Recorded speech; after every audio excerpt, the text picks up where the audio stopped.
তো আজকের ভূমিকম্পটা এত বেশি ম্যাসিভ ছিল আর কি, এটা দেখে প্রচণ্ড আতঙ্কিত হয়ে গেছি আর কি।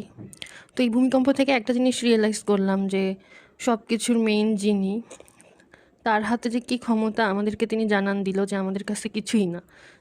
চাইলে 1 সেকেন্ডে পুরা বাংলাদেশটাই বিধ্বস্ত হয়ে যেত আজকে, বিশেষ করে পুরা ঢাকা শহর আর কি।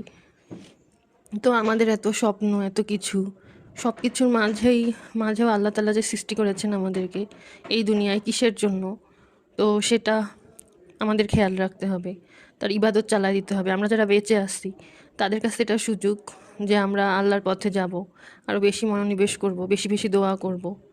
এভাবে তো একদিন চলে যেতেই হবে, কিন্তু আরও বেশি দোয়া করে আল্লাহর পথে নিজেকে মনোনিবেশ করা উচিত। আর তারপর আমরা যেই স্বপ্ন দেখি সেটা নিয়ে কাজ চালায় যাওয়া উচিত।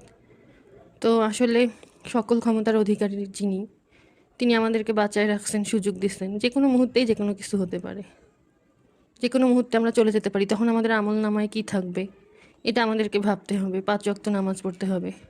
তো সবাই 5 ওয়াক্ত নামাজের আমল সব মেনটেন করেই পড়াশোনা করবেন।